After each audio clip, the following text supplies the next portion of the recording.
안녕하세요, 여러분. 오늘은 지금 한국 방송가에서 가장 뜨겁고도 민감한 이야기를 전해드립니다. 겉으로는 조용했지만 물밑에서는 이미 판이 흔들리고 있었습니다. JTBC가 끝내 말하지 않았던 숫자, 그리고 한 PD가 직접 꺼내든 진실의 문서에 관한 이야기입니다. 12월 27일 오후, 서울 한복판의 제작사 회의실에는 묘한 긴장감이 감돌고 있었습니다. 기자들 앞에 모습을 드러낸 사람은 단 한 명, 장시원 PD였습니다. 그는 별다른 인사도 없이 노트북을 열었고 조용히 하나의 PDF 파일을 띄웠습니다. 그리고 낮지만 단호한 목소리로 말했습니다. 이건 JTBC가 원하지 않았던 숫자입니다.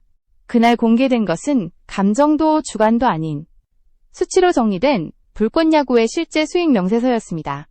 유튜브 광고 수익, PPL 협찬, 브랜드 스폰서십, MD 판매까지 단 4회분 기준 총 수익은 5억 6천만 원을 넘어섰다는 내용이 담겨 있었습니다. 회의실은 잠시 정적에 잠겼고 기자들의 표정은 빠르게 굳어갔습니다. 장시원은 멈추지 않았습니다. JTBC는 이 프로그램이 그들의 IP를 훔친 경쟁 행위라고 말했습니다. 하지만 정말로 무시당한 건 아이디어였을까요? 아니면 이 숫자들이었을까요? 이 모든 수치는 12월 8일 불꽃야구 첫 회가 유튜브에 공개된 그날부터 시작됩니다. 업로드 하루 만에 조회수 150만을 돌파했고 이후 일주일 동안 실시간 검색어 상위를 장악했습니다. 회차가 거듭될수록 반응은 커졌고 수익 구조 역시 기하급수적으로 확대됐습니다. 장시원 측이 제시한 자료에는 실제 광고주 결제 내역, 송금 기록, 세금 계산서까지 포함되어 있었습니다. 그는 강조했습니다. 이건 추정치가 아니라 이미 지급이 완료된 되돌릴 수 없는 숫자라고 말입니다. 여기까지 보셨다면 좋아요와 구독으로 응원해주시면 더 깊이 있는 이야기를 계속 전해드릴 수 있습니다. 하지만 아이러니하게도 이 폭발적인 성과는 법정 판결문 어디에도 등장하지 않습니다. 불꽃야구는 최강야구의 연장선처럼 보일 수 있고 출연진과 콘셉트가 유사하다는 이유로 방송금지 결정을 받았습니다. 법원은 경쟁행위와 부정사용이라는 표현을 사용했지만 수익구조와 분배 문제에 대해서는 침묵했습니다.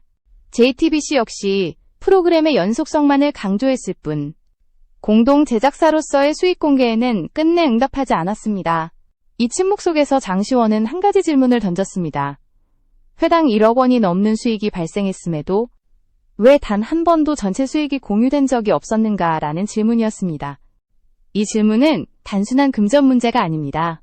컨텐츠를 만든 사람과 컨텐츠를 소유했다고 주장하는 조직 사이의 균열, 그리고 이 균열이 어떻게 법정 밖에서 또 다른 싸움을 만들어내고 있는지에 대한 이야기의 시작이기도 합니다. 이제부터 우리는 숫자가 왜 공개됐는지, 그리고 이 숫자가 무엇을 바꾸기 시작했는지를 하나씩 짚어보려 합니다. 불꽃야구는 방송이 멈췄지만 이야기는 여기서부터 본격적으로 시작됩니다. 불꽃야구 수익 구조가 공개되자 가장 먼저 주목받은 것은 단순한 총액이 아니었습니다. 핵심은 어떻게 이 숫자가 만들어졌는가, 그리고 기존 방송 시스템과 얼마나 다른 방식으로 굴러갔는가였습니다. 장시원 PD가 공개한 자료에 따르면 불꽃야구의 수익은 단일 플랫폼에 의존하지 않았습니다. 유튜브 광고 수익을 중심으로 PPL 협찬, 브랜드 통합 마케팅, 그리고 MD 상품 판매까지 다층 구조로 설계돼 있었습니다. 우선 유튜브 광고 수익부터 살펴볼 필요가 있습니다. 불꽃야구는 공개 직후부터 평균 시청 유지율이 매우 높게 유지됐고 이는 곧 고단가 광고 배정으로 이어졌습니다. 자료에 따르면 해당 평균 광고 수익은 약 3천만 원 수준이었으며 이는 일반적인 예능 콘텐츠와 비교해도 상당히 높은 수치입니다. 특히 스포츠 예능이라는 특성상 남성 타깃 광고 비중이 높았고 금융, 자동차, IT 계열 광고가 집중적으로 붙었습니다. 이 단계에서 이미 불꽃야구는 단순한 유튜브 콘텐츠를 넘어 수익형 브랜드로 진입하고 있었습니다. 다음은 협찬과 브랜드 스폰서십입니다. 장시원 측이 밝힌 외부 수익만 해도 회당 1억 원 이상이 발생했습니다. 이는 단순한 로고 노출이나 간접 광고가 아니라 프로그램 기획 단계부터 브랜드가 함께 설계에 참여하는 구조였기 때문입니다. 광고주 입장에서는 시청률보다 반응성을 방송사 브랜드보다 창작자의 신뢰도를 보고 투자했다는 증언도 이어졌습니다. 실제로 일부 브랜드는 JTBC를 거치지 않고 제작진과 직접 커뮤니케이션을 진행한 것으로 확인됩니다. MD 판매 역시 눈여겨볼 지점입니다. 불꽃야구는 유니폼, 모자, 굿즈 등 팬덤 소비가 가능한 상품을 빠르게 출시했고 방송이 중단되기 전까지 판매량은 꾸준히 증가세를 보였습니다. 이 수익은 방송판권이나 편성 여부와 무관하게 발생했기 때문에 기존 지상파 예능에서는 보기 힘든 구조였습니다. 콘텐츠가 곧 커머스와 직결되는 매우 현대적인 모델이었던 셈입니다. 이렇게 쌓인 수익을 모두 합산하면 단 4회 만에 5억 6천만 원이라는 숫자가 만들어집니다. 중요한 점은 이 금액이 추정치가 아니라는 사실입니다. 광고주 결제 내역, 실제 송금 기록, 세금 계산서가 함께 제출됐고 이미 집행이 완료된 금액이라는 점이 강조됐습니다. 즉, 기대 수익이나 전망이 아니라 되돌릴 수 없는 결과였다는 의미입니다.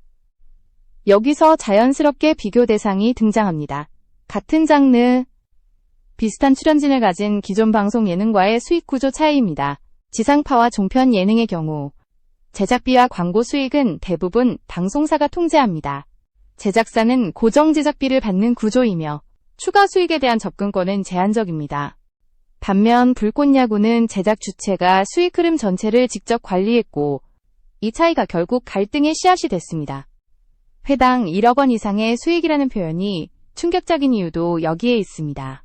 이는 단순히 돈을 많이 벌었다는 의미가 아니라 기존 방송 시스템을 우회해 성공한 사례라는 상징성을 갖기 때문입니다. 이 숫자가 공개되는 순간 논쟁의 초점은 표절이나 유사성에서 벗어나 구조의 문제로 이동하기 시작했습니다. 과연 누가 이 수익을 관리하고 누가 그 결과에 대한 권리를 가져야 하는가라는 질문이 본격적으로 제기된 것입니다. 그리고 바로 이 지점에서 JTBC와 장시원 사이의 갈등은 단순한 프로그램 분쟁을 넘어 산업구조의 충돌로 변질됩니다. 다음 이야기에서는 법원이 어떤 기준으로 불꽃야구를 판단했는지, 그리고 왜 이 수익 문제가 판결문에서 빠져 있었는지를 집중적으로 살펴보겠습니다. 법원이 불꽃야구에 대해 방송 금지 결정을 내렸을 때 겉으로 보이는 결과만 놓고 보면 JTBC의 완승처럼 보였습니다. 판결문에는 프로그램 포맷의 유사성, 동일하거나 겹치는 출연진, 방영 시기의 중복 가능성 등이 구체적으로 언급됐습니다. 재판부는 불꽃야구가 최강야구의 연장선으로 인식될 여지가 있으며 이는 경쟁 행위이자 기존 IP의 부정사용에 해당한다고 판단했습니다. 이 결론만 보면 논쟁은 이미 끝난 것처럼 느껴졌습니다. 그러나 판결문을 자세히 들여다보면 한 가지 이상한 공백이 존재합니다. 그 어디에도 불꽃야구의 수익 구조, 실제 발생한 매출, 혹은 그 돈이 누구에게 귀속됐는지에 대한 언급이 없다는 점입니다. 법원은 형식과 외형, 그리고 시청자가 인식할 수 있는 유사성에 집중했지만 콘텐츠가 만들어낸 결과물인 수익에 대해서는 판단을 유보했습니다. 이 침묵은 이후 논쟁의 핵심이 됩니다. JTBC의 법정 전략 역시 이 지점에서 분명한 방향성을 보였습니다. JTBC는 프로그램의 연속성과 브랜드 보호를 강조하며 불꽃야구가 자사의 자산 가치를 침해했다고 주장했습니다. 반면 수익 배분 구조나 공동 제작 과정에서의 정산 문제에 대해서는 구체적인 자료를 제시하지 않았습니다. 기존 입장을 반복하며 과도한 제작비가 투입됐고 그에 따른 정당한 권리가 자신들에게 있다는 주장만을 유지했습니다. 이에 대해 장시원 PD의 반응은 감정적이지 않았습니다. 그는 판결 자체를 부정하기보다는 판결이 다루지 않은 영역을 조용히 지적했습니다. 공동 제작사라면 공동의 이익 분배가 있어야 하는데 지난 2년간 JTBC로부터 전체 수익에 대한 공식 보고를 단 한 번도 받은 적이 없었다는 주장입니다. 해당 수익이 얼마였는지, 시즌 전체 광고 매출이 얼마였는지, 그 어떤 숫자도 공유되지 않았다는 점을 강조했습니다. 이 주장은 단순한 불만 제기가 아니었습니다. 장시원 측은 실제로 3차례에 걸쳐 수익 공유 보고를 요청하는 공식 공문을 보냈다고 밝혔습니다. 그러나 그에 대한 답변은 돌아오지 않았고 그 사이 JTBC는 불꽃야구와 무관한 방향으로 시즌4 제작을 추진했습니다. 이 과정에서 기존 제작진과의 협의나 합의는 존재하지 않았다는 것이 그의 설명입니다. 여기서 갈등의 성격은 명확해집니다. 표절이나 유사성 논란이 아니라 누가 콘텐츠를 만들었고 누가 그 결과를 독점했는가라는 문제로 초점이 이동한 것입니다. 법원은 첫 번째 질문에는 답했지만 두 번째 질문에는 답하지 않았습니다. 그리고 바로 이 공백이 장시원에게 또 다른 선택지를 열어주게 됩니다. 법조계 전문가들은 이 상황을 두고 항소심의 쟁점이 완전히 달라질 수 있다고 분석합니다. 형식적 유사성보다 창작성의 실질적 인정 여부, 제작 과정의 독립성, 그리고 수익 구조의 차별성이 새롭게 검토될 가능성이 있다는 것입니다. 특히 이번에 공개된 재무자료와 내부 커뮤니케이션 기록은 1심에서 제출되지 않았던 만큼 충분히 핵심 증거로 작용할 수 있다는 평가도 나옵니다. 결국 방송 금지 판결은 싸움의 끝이 아니라 새로운 국면의 시작이었습니다. 법정에서는 말하지 못했던 이야기들이 이제 법정 밖에서 숫자와 문서로 모습을 드러내기 시작한 것입니다. 다음 단계에서는 이 분쟁이 단순한 계약 문제를 넘어 어떻게 압박과 견제의 정황으로 이어졌는지를 살펴보게 됩니다. 수익과 판결의 공백이 만들어낸 긴장 속에서 상황을 완전히 뒤집는 장면이 하나 더 등장합니다. 장시현 PD가 공개한 자료 중 일부 캡처 이미지가 언론에 전달되면서부터였습니다. 그 문서에는 단순한 추측이나 정황 설명이 아니라 실제 내부 커뮤니케이션으로 보이는 메시지가 담겨 있었습니다. 내용은 짧았지만 의미는 결코 가볍지 않았습니다. 해당 메시지에는 JTBC 관계자가 출연진 및 외부 인력에게 개별적으로 접촉해 특정 요청을 전달한 정황이 포함되어 있었습니다. 불꽃야구와 관련해 장시현 측과 접촉하지 말 것. 만약 출연을 강행할 경우 향후 JTBC 프로그램 출연에 제약이 있을 수 있다는 취지의 문장이었습니다. 공식 공문도 공개 발표도 아닌 비공식적인 경로를 통한 메시지였기에 파장은 더욱 컸습니다. 이는 단순한 계약 분쟁을 넘어 영향력 행사 가능성을 시사하는 대목이었기 때문입니다. 장시원은 이 자료를 공개하면서도 과격한 표현을 사용하지 않았습니다. 그는 누군가를 직접적으로 지목하기보다는 판단을 대중에게 맡기겠다고 말했습니다. 프로그램이 누구의 것인지, 누가 무엇을 만들었는지는 시청자들이 가장 잘 알고 있을 것이라는 말이었습니다. 이 차분한 태도는 오히려 메시지의 무게를 더 키웠습니다. 현장에 있던 일부 광고주들의 반응도 이 시점부터 달라지기 시작했습니다. 한 광고주는 기자에게 조심스럽게 입을 열었습니다. 솔직히 우리는 방송사가 아니라 장시현 PD가 만든 프로그램을 믿고 투자했다는 말이었습니다. 기획서의 방향성, 현장의 속도, 그리고 제작 과정에서의 소통 방식이 기존 방송사 시스템과는 전혀 달랐다는 설명이 뒤따랐습니다. 이 증언은 매우 중요한 의미를 가집니다. 콘텐츠의 가치를 결정하는 요소가 더 이상 편성 채널이나 브랜드 이름이 아니라 창작자의 신뢰와 실행력으로 이동하고 있다는 신호였기 때문입니다. 광고주 입장에서 불꽃야구는 JTBC의 또 다른 변형이 아니라 완전히 독립된 콘텐츠로 인식되고 있었습니다. 이 인식의 차이가 바로 갈등의 핵심이었습니다. 또 다른 문서에는 JTBC 내부 회의록 일부로 보이는 내용도 포함되어 있었습니다. 그 안에는 장시원이 유튜브 채널을 중심으로 독자적인 콘텐츠를 확대할 가능성이 높다는 분석과 함께 기존 출연진과의 계약 차단 방안이 필요하다는 문장이 강조돼 있었습니다. 공식적으로 확인된 문서는 아니었지만 문맥과 표현은 충분히 현실성을 갖고 있었습니다. 이 문장이 사실이라면 분쟁은 이미 오래전부터 준비된 시나리오였다는 해석도 가능합니다. 이 지점에서 싸움의 성격은 더욱 분명해집니다. 법적 분쟁이라는 외피 아래에서 실제로는 주도권을 둘러싼 힘의 경쟁이 진행되고 있었던 것입니다. 컨텐츠를 만든 사람이 독립하려는 순간 시스템이 어떻게 반응하는지가 적나라하게 드러난 장면이었습니다. 불꽃야구는 단순한 프로그램이 아니라 구조를 흔드는 상징이 되어가고 있었습니다. 그리고 이 모든 과정 속에서도 장시원은 한 가지 사실을 반복해서 강조했습니다. 방송이 중단됐음에도 불구하고 출연자와 스태프, 제작 인력에게 약속된 출연료와 보너스는 모두 지급 완료됐다는 점입니다. 수익 공개는 변명이 아니라 책임의 증명이었고 그 책임이 신뢰로 이어지고 있다는 점을 그는 보여주고 있었습니다. 이제 이야기는 한 단계 더 나아갑니다. 숫자와 메시지가 만들어낸 파장은 결국 JTBC의 과거 수익 구조로 시선을 돌리게 합니다. 다음 부분에서는 3년간 숨겨졌던 거대한 금액, 그리고 왜 그 숫자가 지금에 와서야 문제로 떠오르게 되었는지를 살펴보겠습니다. 논쟁의 시선이 현재에서 과거로 이동한 순간, 판은 다시 한번 크게 흔들립니다. 장시원 PD가 마지막으로 꺼내든 자료는 불꽃야구가 아니라 그 이전에 존재했던 숫자들이었습니다.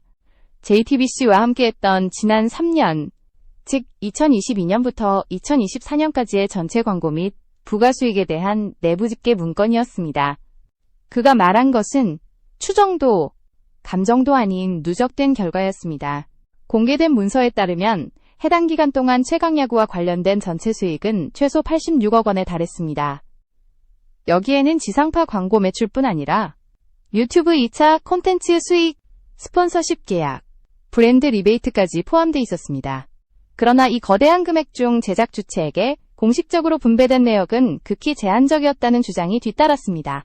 제작비 명목의 고정 금액과 일부 PPL 공유 외에는 전체 수익 구조를 파악할 수 있는 자료가 제공되지 않았다는 것입니다. 장시원은 이 문제를 처음부터 공개적으로 제기하지 않았습니다. 그는 내부 절차를 통해 3차례에 걸쳐 공식 공문을 발송했다고 밝혔습니다. 요청 내용은 단순했습니다. 프로그램 전체 수익에 대한 보고, 그리고 공동 제작사로서의 정산 구조 설명이었습니다. 그러나 그 어떤 공문에도 답변은 돌아오지 않았고 침묵만이 이어졌다고 말했습니다. 이 침묵이 깨진 순간은 아이러니하게도 다른 방식으로 찾아왔습니다. 답변 대신 JTBC는 장시원과 무관한 형태로 시즌4 제작을 공식화했습니다. 기존 제작진과의 협의나 합의 과정은 존재하지 않았고 이는 사실상 결별을 의미하는 신호로 받아들여졌습니다. 장시원은 이 장면을 두고 대화가 아닌 선택이었다고 표현했습니다. 이 대목에서 중요한 것은 금액 그 자체가 아닙니다. 문제의 본질은 왜 이 숫자들이 지금까지 공유되지 않았는가, 그리고 왜 제작 주체는 자신의 콘텐츠가 만들어낸 결과를 알 수 없었는가입니다. 콘텐츠 산업에서 수익 투명성은 신뢰의 기반이며 그 신뢰가 무너지는 순간 관계는 유지될 수 없습니다. 장시원이 불꽃야구의 수익을 공개한 이유도 바로 여기에 있었습니다. 과거의 숫자를 숨긴 채 현재의 창작을 제어하려는 구조에 대한 문제 제기였던 것입니다. 광고주들의 반응은 이 시점에서 더욱 분명해집니다. 일부 브랜드 관계자들은 시즌3 당시 실질적인 기획과 실행은 제작진과 직접 이루어졌다고 증언했습니다. 방송사는 편성 창구였을 뿐, 콘텐츠의 방향성과 현장 결정은 장시원 팀이 주도했다는 설명이 이어졌습니다. 이 증언은 수익의 정당한 귀속 주체에 대한 논쟁을 다시 불러일으켰습니다. 결국 86억 원이라는 숫자는 하나의 상징이 됩니다. 그 금액이 크기 때문이 아니라 그 안에 담긴 질문이 크기 때문입니다. 콘텐츠를 만든 사람은 누구였는가? 그리고 그 콘텐츠가 만들어낸 가치는 누구의 것이었는가? 이 질문에 대한 답이 명확해질수록 현재의 분쟁은 과거의 구조적 문제로 확장되기 시작했습니다. 이제 이야기는 마지막 단계로 향합니다. 이 싸움이 단순한 개인과 방송사의 분쟁을 넘어 왜 콘텐츠 산업 전체의 현실을 비추는 거울이 되었는지, 그리고 대중이 이 문제를 바라보는 시선이 어떻게 변화하고 있는지를 정리할 차례입니다. 이제 이 이야기는 개인의 분쟁을 넘어 콘텐츠 산업 전체를 향한 질문으로 확장됩니다. 불꽃야구가 멈춘 자리는 단순한 결방 공백이 아니라 누가 콘텐츠의 주인인가? 라는 물음이 남은 자리였습니다. 법원의 판단은 형식과 외형에 근거했지만 대중의 시선은 점점 다른 곳으로 이동하고 있었습니다. 사람들은 프로그램의 이름보다 그 안에 담긴 기획과 실행의 주체를 기억하기 시작했습니다. 장시원 PD는 방송이 중단된 이후에도 침묵을 선택하지 않았습니다. 그는 변호인도 대행사도 없이 홀로 자료를 들고 나왔고 숫자로 자신의 주장을 설명했습니다. 법정에서는 다루지 못했던 이야기들을 국민 앞에서 직접 말하겠다는 선택이었습니다. 그 선택은 위험했지만 동시에 매우 명확했습니다. 이 싸움의 무기는 감정이 아니라 기록이라는 점을 분명히 했기 때문입니다. 광고주와 업계 관계자들의 반응은 이 선택에 힘을 실어주고 있습니다. 콘텐츠를 평가하는 기준이 시청률이나 방송사 로고가 아니라 창작자의 신뢰와 책임으로 이동하고 있다는 증언이 이어졌습니다. 누가 끝까지 출연료를 지급했는가? 누가 약속을 지켰는가라는 질문이 중요해졌습니다. 불꽃야구의 수익 공개는 단순한 폭로가 아니라 신뢰를 쌓는 과정으로 받아들여지기 시작했습니다. JTBC는 여전히 법원의 판단을 근거로 강경한 입장을 유지하고 있습니다. IP 보호와 포맷 유사성이라는 논리는 법적으로 유효할 수 있습니다. 그러나 대중의 판단은 법 조항만으로 완성되지 않습니다. 사람들은 왜 그 숫자가 공개되지 않았는지, 왜 수익 구조가 투명하게 공유되지 않았는지를 묻고 있습니다. 침묵은 때로 가장 큰 메시지가 되기 때문입니다. 장시원은 마지막으로 한 가지 사실을 분명히 했습니다. 불꽃야구 시즌 2를 준비 중이라는 점입니다. 제목과 형식은 달라질 수 있지만 다시 마운드에 설 준비는 되어 있다는 선언이었습니다. 이는 복수가 아니라 창작자로서의 지속을 선택한 결과였습니다. 멈추지 않겠다는 의지이자 스스로의 방식으로 증명하겠다는 약속이었습니다. 이 싸움은 아직 끝나지 않았습니다. 항소심이 남아있고 법적 판단은 앞으로도 이어질 것입니다. 그러나 법정 밖에서는 이미 또 다른 판결이 진행 중입니다. 시청자는 무엇을 기억할 것인가? 그리고 누구의 진정성을 지켜볼 것인가? 라는 질문입니다. 불꽃야구는 지금 방송되지 않지만 그 상징은 오히려 더 선명해지고 있습니다. 이 이야기가 단순한 논란 소비로 끝나지 않기를 바랍니다. 컨텐츠를 만드는 사람과 그 가치를 믿고 지켜보는 사람 모두에게 중요한 질문이기 때문입니다. 여러분의 관심과 판단이 이 이야기의 다음 장면을 만들어갑니다. 지금까지의 선택이 무엇을 바꾸게 될지, 그 결과는 이제 우리 모두의 몫으로 남아 있습니다.